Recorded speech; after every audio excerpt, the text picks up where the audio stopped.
Bismillah. Assalamualaikum warahmatullahi wabarakatuh. Innal hamdalillah nahmaduhu wa nasta'inuhu wa nastaghfiruh wa na'udzu billahi min shururi anfusina wa min sayyiati a'malina. Man yahdihillahu fala mudilla lahu wa man yudlil fala hadiya lahu. Asyhadu an la ilaha illallah wahdahu la syarika lah wa asyhadu anna Muhammadan abduhu wa rasuluhu, amma ba'd. Para jamaah yang dimuliakan oleh Allah Subhanahu wa taala, alhamdulillah kita melanjutkan sama-sama mempelajari agama Allah, syariat Allah tabaraka wa ta'ala, Al-Quran dan Sunnah. Dan sekarang kita membaca wasiat Al-Imam Asy-Syafi'i rahimahullahu ta'ala. Wasiat, pesan-pesan Al-Imam Asy-Syafi'i rahimahullahu ta'ala. Kemarin kita sudah sampai kepada war'uhu, kewara'an Al-Imam Syafi'i rahimahullahu ta'ala. Tatkala beliau munadharah, diskusi dengan siapa, Pak? Dengan siapa kemarin? Yunus As-Sodafi. Ya Ustadz enak, ada bukunya kelihatan. Kita enggak ingat. Baik, Yunus As-Sodafi, dalam semua masalah beliau munadharah. Tsumma iftaraqa, maka tatkala keduanya berpisah. Tsumma laqiyahu Syafi'i, maka suatu waktu dia bertemu lagi Al-Imam Syafi'i dengan Yunus As-Sodafi rahimahumallahu ta'ala jami'an.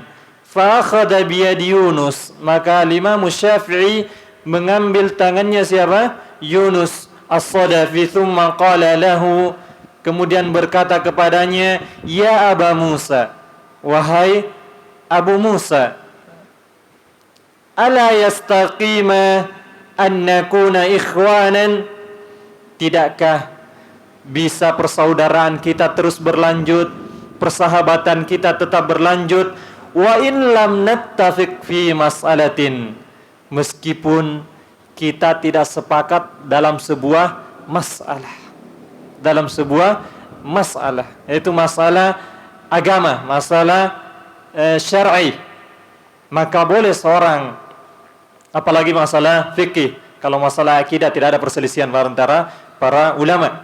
Namun masalah fikih, furu', cabang, bisa saja mereka berselisih. Yang satunya mengatakan ketika orang ruku turun sujud dari sholatnya, maka mendahulukan lutut. Sebagian mengatakan tidak, yang didahulukan adalah tangan. Dari dahulu seperti itu para ulama. Ada yang mengatakan tahiyat itu dengan menggerak-gerakkan jari. Sebagiannya mengatakan hadisnya dhaif, sebagiannya mengatakan tidak dhaif. Itu adalah ziyadatul lafaz, tambahan lafaz dan yang lainnya. Dan itu biasa seperti ini. Yang tidak biasa adalah tatkala orang berselisih masalah khilafiyah fiqhiyah, mereka malah memiliki akhlak yang buruk terhadap saudaranya, tidak mau tegur sapa, tidak mau salaman, tidak mau lagi akrab dan yang lainnya. Tidak. Lihat Al-Imam Syafi'i, meskipun dia berselisih, dia mengatakan, tidakkah kita tetap bersaudara, akrab, meskipun kita tidak sepakat dalam satu masalah. Tapi masalah duniawiyah, kita membuat suatu permasalahan, kita rapat, mesti kita selesaikan.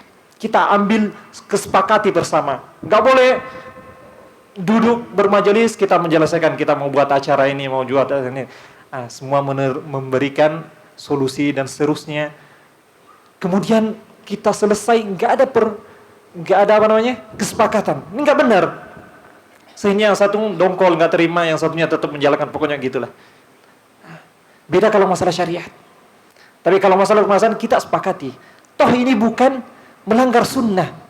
Kalau ada yang melanggar sunnah, tidak caranya seperti ini karena ini bertentangan dengan sunnah, dalilnya ini, kita tempuh jalan ini. Thayyib, orang yang sudah sampaikan jalan sunnah, tidak ada dia tidak bisa membantah dengan baik. Ini, oh iya, sudah kita sepakati.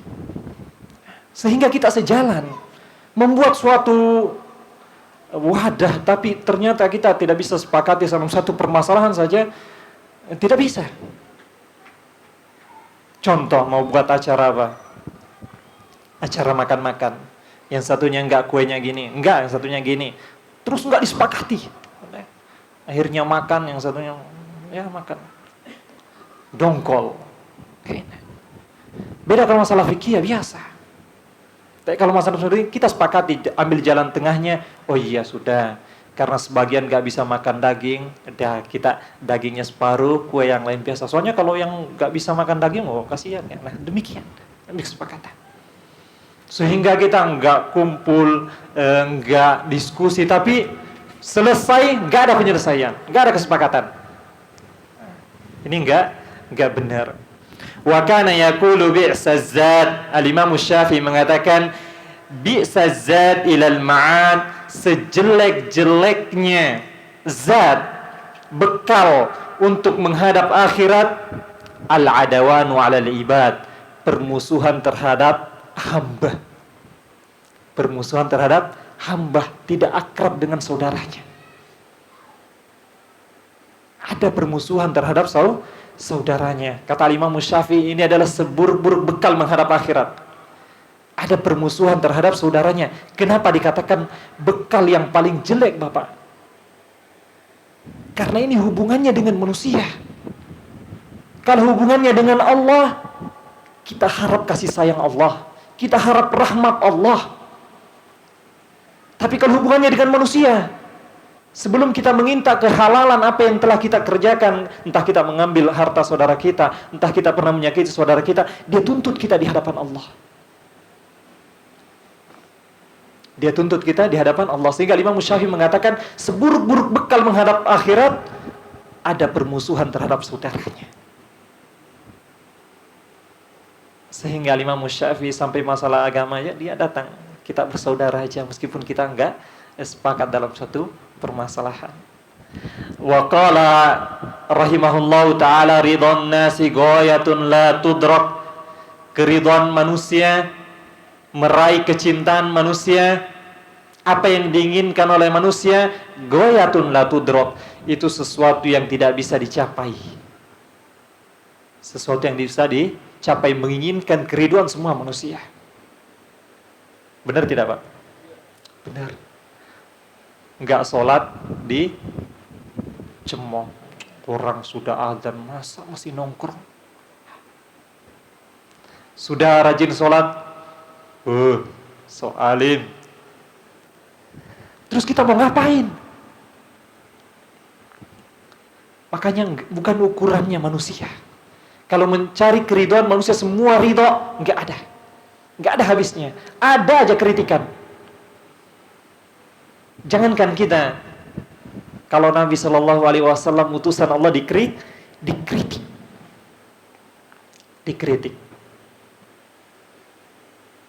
Para ulama ketika menyampaikan perkataan Imam Syafi'i ini sering membawakan kisah. Masih ingat apa? Tentang seorang ayah dengan anaknya. Dia keluar rumah dengan untanya. Untanya enggak besar, enggak kecil, sedang. Maka dia keluar dengan untanya. Ini riwayatnya berganti-gantian.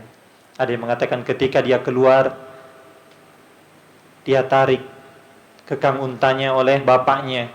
Anaknya di atas. Lewat. Dikritik sama orang. Bapak, anak macam apa ini? Masa bapaknya yang tuntun, anaknya yang di atas. Enggak benar ini. Anak durhaka. Seharusnya anaknya yang tuntun, bapaknya yang di atas. Sudah nak, sekarang abah yang di atas, kamu yang tuntun. Lewat. Sudah selamat? Enggak, masih dikritik. Ini bapak macam apa ini? Masa anaknya yang tuntun, dia yang di atas? Gak bener ini. Allah. Ya sudah, Nek. Enggak usah kita naik, kita turun semua. Lewat lagi. Selamat Bapak. Masih dikritik. Ini orang nggak normal kayaknya. Masa punya kendaraan nggak dinaikin, dia mereka jalan semuanya. Nggak bener ini. Seharusnya kalau ada kendaraan dipakai. Ya sudah, Nek. Kita naik dua-dua. Selamat Bapak. Masih. Allah. Orang ini nggak tahu kendaraan. Kasihanlah kalau dinaiki dua. Terus gimana? Untanya digendong gitu terus jalan. Ini menunjukkan bahwasanya Al-Imam Syafi'i mengatakan ridon nas goyatun la tudrak. Untuk meraih keridhaan manusia, semuanya orang ridho terhadap apa yang kita kerjakan, itu sesuatu yang mustahil. Tidak mungkin bisa tercapai.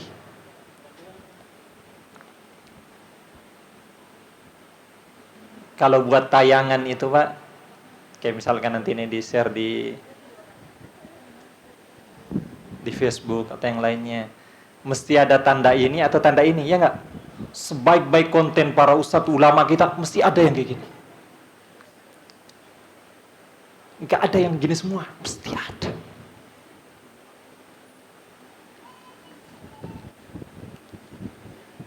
Kemudian kata beliau, laisa ila salamati minan nasi sabilun, nggak ada jalan selamat dari kritikan manusia. Enggak ada jalan selamat dari kritikan manusia. Fandur ladzi, terus apa? Maka Imam Syafi'i mengatakan fandur ladzi fihi salahuka falzamhu. Maka lihat mana yang maslahat kepadamu, kerjakan. Mana yang baik, itu kerjakan. Sehingga orang kalau dengerin enggak suka dikritik, enggak enak hidupnya, Pak. Aduh, kalau aku kayak gini, nanti aku dikatakan gini. Aduh, enggak. Gini. Oh, kalau aku kayak gini, nanti aku dikatakan gini. Wah, gini aku dikatakan gini. Susah hidupnya. Susah hidupnya. Tapi yang kita lihat, apakah ini sudah jalan yang benar? Oh iya, sudah. Bismillah kita tempuh. Kita tempuh jalan tersebut.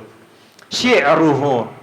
Al-Imam Syafi'i disebutkan di sini beberapa syair beliau, namun kita tidak akan bacakan semuanya, sebagian aja. Wa min syi'rihi, di antara syair Al-Imam Syafi'i, karena kita sudah sampaikan kemarin bahwasanya Al-Imam Syafi'i termasuk ulama yang paling alim dalam masalah syair, bahasa. Kata beliau, syakautu ila waqi'in su'a hifdzi. Aku pernah mengadukan kepada Al-Imam Waqi', guru Al-Imam Syafi'i, su'a hifdzi, tentang jeleknya hafalanku.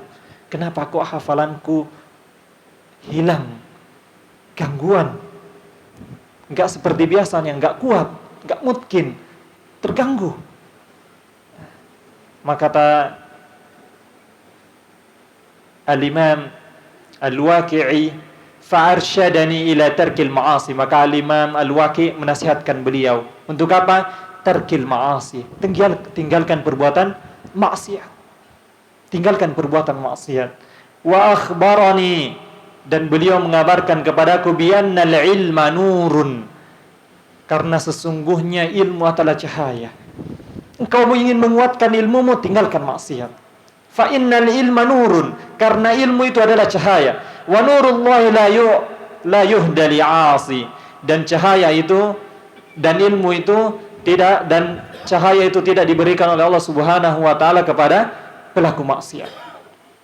Pelaku maksiat, ketahuilah bahwasanya ilmu adalah cahaya, dan cahaya Allah tidak Allah berikan kepada pelaku maksiat. Pelaku maksiat. Disebutkan bahwasanya Al-Imam Syafi'i rahimahullahu taala pernah, ini ketika mengadukan, pernah beliau berjalan entah ke pasar atau kemana, ada seorang wanita yang tersingkap betisnya. tersingkap betisnya. Maka tidak sengaja Imam Syafi'i lewat melihat, sehingga hafalan beliau jadi terganggu. Masya Allah, sekelas Imam Syafi'i hafalannya bisa terganggu karena melihat betis. Kita sudahlah tidak ada hafalannya, bukan lagi betis yang dilihat. Bagaimana kita bisa seperti Imam Syafi'i rahimahullahu ta'ala. Kemudian beliau pernah menyampaikan syair, yukhatibuni safihu bikulli qabhin. Orang-orang safih, orang-orang yang bodoh, yang jahil, mencercaku. Yukhatibuni, berkata kepadaku, menyampaikan kepadaku, bikulli qabhin, dengan setiap celaan. Yani orang-orang jahil mencelaku, kata Al-Imam Syafi'i. Fa akrahu an nakuna lahu mujiban, maka aku tidak suka untuk menjawabnya. Aku tidak suka untuk menjawabnya celaan, hinaan orang-orang yang jahil tersebut. Yazidu safahatan fa azidu hilman. Dia bertambah bodoh karena mencela orang, dan aku bertambah lembut.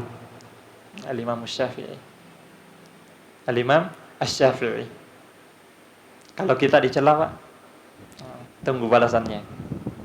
Tapi Al-Imam Syafi'i, biarlah mereka mencela aku enggak usah jawab. Dia bertambah jahil dengan mencela seorang, fa azidu hilman, dan aku bertambah lembut. Ka'audin zadahul ihraqu tiban, sebagaimana kayu gaharu semakin dibakar semakin wangi. Iya Bapak. Nah, Tsana'ul ulama'i alaihi, Tsana'ul ulama alaihi, pujian para ulama terhadap Al-Imam Asy-Syafi'i. Wa qad athna 'ala Asy-Syafi'i ghairu wahidin min kibaril a'immah. Al-Imam Syafi'i telah mendapatkan pujian, dipuji enggak satu berarti banyak, min kibaril a'immah, dari para imam-imam besar. Kalau Imam Syafi'i dipuji oleh imam besar, itu menunjukkan kemuliaan. Kalau kita kadang dipuji, tapi yang memuji kita bukan ulama, bukan orang yang berilmu, maka ya sebatas itu saja. Tapi jika yang memuji itu adalah seorang alim, seorang ulama, maka itu menunjukkan akan kedudukan beliau rahimahullahu ta'ala. Minhum Abdurrahman ibnu Mahdi, di antaranya adalah Abdurrahman bin Mahdi. Wasa'alahu ayyaktuba lahu kitaban fil usul. Maka Imam Mahdi, Abdurrahman ibnu Mahdi, meminta kepada Al-Imam Syafi'i agar membuat suatu tulisan, menulis suatu kitab dalam masalah usul. Fakataba lahu risalah, maka Al-Imam Syafi'i menulis kitab Ar-Risalah. Jadi Al-Imam Syafi'i punya kitab namanya Ar-Risalah. Wa hiya awwalu musannafin fi hadzal fan, dan ini adalah karangan pertama kali di zaman beliau rahimahullahu ta'ala dalam masalah usul. Wa kana Ibnu Mahdi ba'da dzalika yad'u lahu fi shalah. Maka setelah beliau mengarang kitab ini, maka Ibnu Mahdi, yakni Abdurrahman, senantiasa mendoakan siapa? Al-Imam Syafi'i rahimahullahu ta'ala di dalam salatnya. Wa mimman madahahu kadzalika syaikhuhu Malik ibnu Anas. Demikian yang memuji, di antara yang memuji Al-Imam Syafi'i adalah gurunya, yaitu Al-Imam Malik ibnu Anas. Malik bin Anas, dia adalah gurunya Al-Imam Syafi'i rahimahullahu ta'ala. Wa Qutaibah ibnu Sa'id wa qala huwa imam. Demikian Qutaibah ibnu Sa'id memuji Al-Imam Syafi'i dan mengatakan huwa imam. Al-Imam Syafi'i adalah imam. Bukan imam solat Bapak. Kalau imam solat banyak bisa. Tapi seorang imam, ulama besar yang disebutkan imam oleh para ulama. Wa mimman athna alaihi, dan diantara yang memuji Al-Imam Syafi'i Sufyan ibnu Uyainah. Sufyan bin Uyainah. Sufyan yang terkenal itu ada dua, Sufyan ibnu Uyainah dan Sufyan Ats-Tsauri. Wa Yahya ibnu Sa'id Al-Qattan dan Yahya bin Sa'id Al-Qattan. Ini diantara jajaran-jajaran perawi al-Imam Al-Bukhari rahimahullah ta'ala. Wa Abu Ubaid ibni Salam. Semuanya ulama-ulama besar. Wa qala, dan beliau mengatakan apa? Ma ra'aitu afsaha wala a'qala wala awra'a minasy Syafi'i. Kata beliau, aku tidak pernah melihat orang yang lebih fasih, lebih berakal, lebih cerdas dan lebih wara' daripada al-Imam Syafi'i. Ini pujian yang luar biasa. Wa minhum, diantaranya Yahya ibnu Aktham al-Qadi, seorang qadi, hakim. Wa Ishaq ibnu Rahawayhi wa Muhammad ibnu al-Hasan. Wa kana Ahmad ibnu Hanbal, Imam Ahmad bin Hanbal, seorang ulama besar. Ayo, apanya Imam Syafi'i ini? Muridnya apa gurunya? Kemarin sudah. Imam Ahmad bin Hanbal muridnya Imam Syafi'i apa gurunya? Muridnya. Jadi Imam Ahmad bin Hanbal itu yang paling terakhir.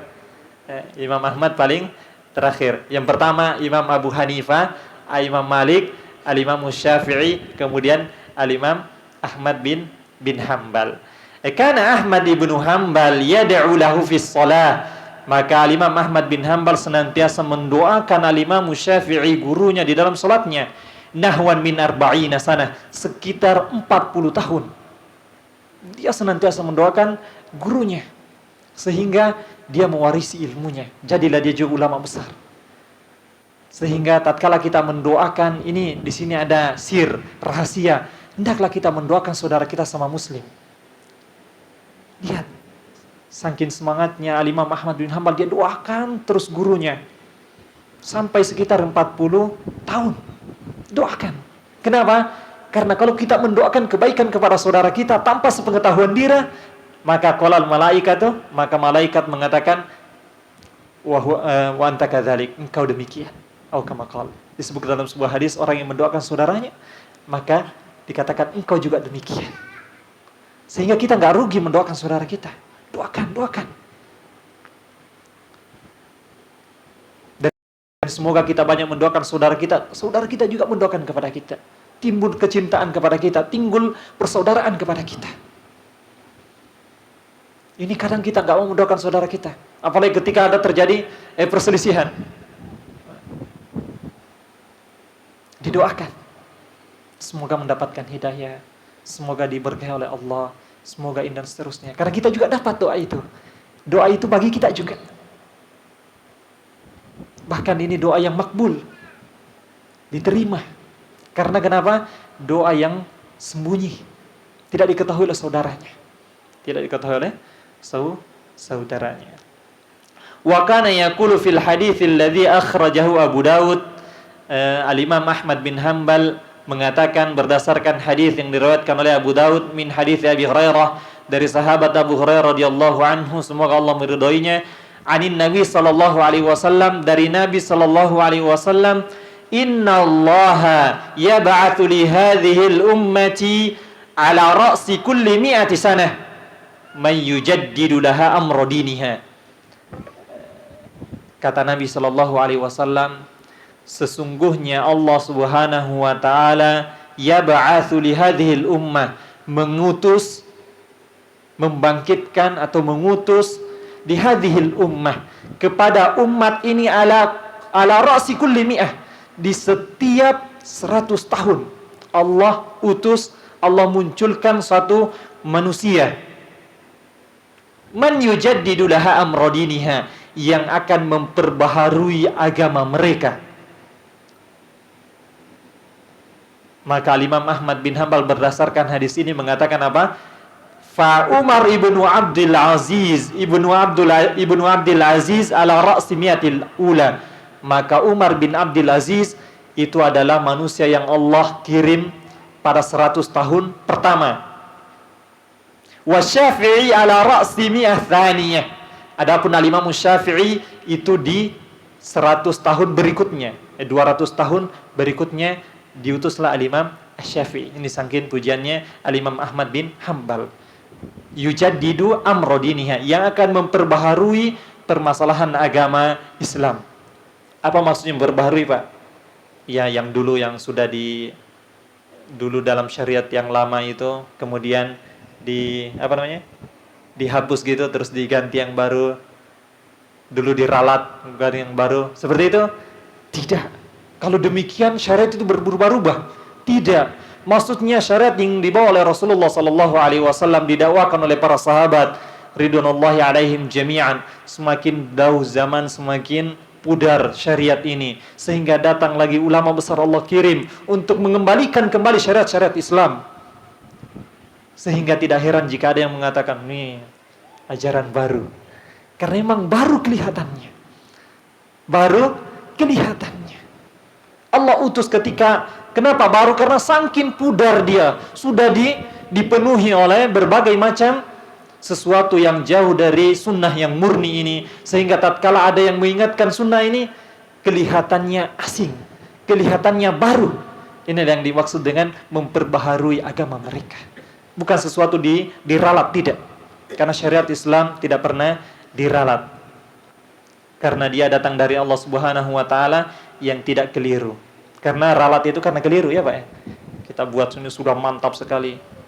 Sudah selesai. Aduh, udah diisir. Salah, ralat. Adapun Allah tidak memiliki sifat yang demikian. Allah tidak memiliki sifatnya yang demikian. Wa kana Ahmad bin Hambal mengatakan, kana Syafi'i kasyamsi lid dunya. Al-Imam Syafi'i itu bagaikan matahari bagi dunia ini. Wa kal afiyati linnas, dan bagaikan kesehatan orang yang menyembuhkan bagi manusia. Kesehatan bagi manusia. Dokter apa, Pak? Dokter hati. Ketika mereka sudah mulai rusak, datang Al-Imam Syafi'i memperbaiki mereka. Wa qala Abu Thawr berkata, ma ra'ayna mithla Syafi'i. Kami tidak pernah melihat yang semisal Al-Imam Syafi'i. Kami tidak pernah melihat orang yang semisal Al-Imam Asy-Syafi'i. Wala huwa ra'a mithla nafsihi. Bahkan dia tidak pernah melihat orang yang seperti dirinya. Saking apa? Saking keilmuan yang dia miliki, kelebihan yang dia miliki. Abu Thawr mengatakan kita tidak pernah melihat orang yang semisal Imam Syafi'i, yang mirip Imam Syafi'i, ini nggak pernah. Ini luar biasa. Bahkan Imam Syafi'i sendiri nggak pernah melihat orang yang seperti dirinya. Wafatuhu rahimahullahu ta'ala, wafatnya beliau rahimahullahu ta'ala, qala Rabi' mata Syafi'i yaumal khamis. Al-Imam Syafi'i meninggal pada hari Kamis. Wansarafna min janazatihi lailatal jumu'ah, dan kita sudah selesai penguburannya ketika pada malam Jumat. Fara'aina hilal Sya'ban, maka ketika itu kita melihat hilal Sya'ban. Apa itu hilal, Pak? Apa itu hilal? Bulan pertama. Nanti kalau sudah sampai 3 itu berpindah lagi kepada syahr, bulan. Sanata arba'in wa mi'atain wa mi'ataini, yaitu pada tahun 204. Walahu naifun wa khamsuna sana, dan beliau memiliki umur 50 lebih. 50 berapa gitu? Naif itu lebih. Jadi 50 lebih tahun. Rahimahullahu Syafi'i, semoga Allah merahmati al-Imam Syafi'i, wa adkhalana wa iyyahul jannah, dan semoga Allah Subhanahu wa taala masukkan kita dan al-Imam Syafi'i di dalam surganya, wa jama'ana, dan mengumpulkan kita bihi ala maidati rasuli rabbil alamin, di atas hidangan Rasulullah, Rabb semesta, Rasulullah sallallahu alaihi wasallam, Rasulnya Allah Subhanahu wa ta'ala. Allahumma amin. Bismillahirrahmanirrahim. Wasiatul Imam Syafi'i. Kita telah sampai kepada wasiat Al-Imam Asy-Syafi'i. Akhbarana Syekh Az-Zaki, telah mengabarkan kepada kami Syekh Az-Zaki Abu Ali Al-Hasan, yaitu Abu Ali Al-Hasan ibni Salam ibnu Salamah ibni Muhammad Al-Harrani. Qala, beliau mengatakan apa? Anba'ana, telah mengabarkan kepada kami Abu Ishaq Ibrahim ibnu Muhammad ibnu Nabhan Al-Qanawi Ar-Raqi. Ini panjang. Tuh, nama-nama siapa itu, Ustaz? Ya, mungkin tidak terlalu penting bagi kita, namun demikianlah amanah kita sampaikan, bacakan ini sehingga kita bisa mengambil pelajaran bagaimana suatu perkataan ulama dijaga keabsahannya dari ini, dan bisa dicek. Ini setiap satu ulama ini ada catatan kakinya, Pak. Seperti Abu Ishaq Al-Riqafi, siapa dia? Huwa Ali, disebutkan huwa Abu Ishaq, ada nih satu nama, nih penjelasannya di bawahnya, siapa orangnya dan di kitab mana didapatkan, nih siapa orangnya, dan seterusnya. Seperti itu. Bagaimana Islam ini sangat menjaga keautentikan daripada ilmu. Ini sampai perkataan ulama.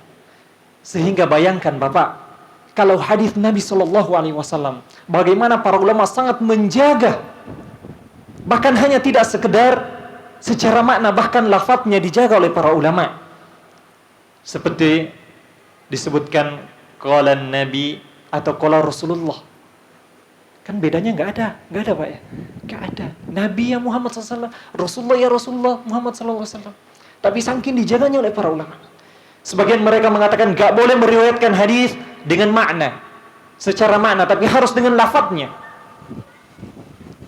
Namun sebagian mengatakan boleh, tapi dengan cara makna. Itu pun kalau dalam keadaan darurah, kita lupa betul lafadznya, kita ingat hadisnya ada semakna dengan itu, tapi lupa lafadznya, kita sampaikan secara makna. Tapi diakhiri diucapkan apa? Au kama qala, atau sebagai amanah apa yang disabdakan oleh Nabi sallallahu alaihi wasallam. Perkataan ulama aja saking seperti ininya. Sehingga kalau kita menyampaikan ini perkataan Al-Imam Syafi'i, tidak ada yang bisa mengatakan benar tidak. Jangan-jangan Ustaz ngarang aja tuh. Ini ada nama-namanya, siapa orangnya syekh yang menyampaikan ini, dan bisa dicek kitabnya, di kitab ini bisa diperiksa. Sehingga terjaga betul ucapan seorang imam besar, Al-Imam Syafi'i rahimahullahu ta'ala. Demikianlah Islam, agama kita ini, yang kita pelajari ini, yang kita berpegang teguh dengannya, inilah bersanad dia, memiliki sanad. Al-isnadu minad din. Sanad itu adalah bagian dari agama. Laulal isnad man qala ma qala. Seandainya sanad itu adalah bagian dari agama kita, seandainya enggak ada sanad, siapa saja mau ngomong, apa yang akan dia umumkan, apa yang akan dia ucapkan, bisa dia berdusta atas Nabi SAW. Nabi mengatakan demikian, Nabi mengatakan demikian, ada hadisnya. Ketika ditanya di kitab mana Pak? Ada kitabnya. Qala akhbarana Syekhul Islam Abdul Hasan Ali ibnu Ahmad ibnu Yunus Al-Qurashi Al-Hakkari. Al-Imam Al-Hakkari lahu kitab, beliau memiliki kitab An-I'tiqad Imam Syafi'i. Beliau menulis tentang keyakinan siapa? Al-Imam Asy-Syafi'i. Beliau mengatakan apa? Qala akhbarana Zahid Ahmad ibnu Asim Al-Musili, akhbarana Abul Fatah Ali ibn Al-Qasim Al-Makri Al-Musili Al-Mausul, yang bersambung qala katabtu min kitab Ibni Hashim Al-Baladi. Saya menulis dari kitab Ibnu Hashim Al-Baladi. Dia mengambil dari kitabnya ini. Bismillahirrahmanirrahim. Al-Imam Syafi'i memulai wasiatnya dengan apa? Bismillahirrahmanirrahim. Darajal ulama'u an iftitahi kutubihin wa rasailihim bi kitabatil basmalah. Para ulama senantiasa di dalam pembukaan buku-buku mereka, kitab-kitab mereka dengan apa? Bismillah. Demikian pula rasail, surat-surat mereka diawali dengan bahasa bismillah. Tayammunan bi kitabillahi azza wajal, mengharapkan mengikuti kitabullah Al-Quran Al-Karim yang diawali dengan bismillah. Wa tabarrukan bismillahi, dan mengharap berkah, mengharap keberkahan dengan bismillah. Di antara keberkahan bismillah apa, Pak? Contoh, di antara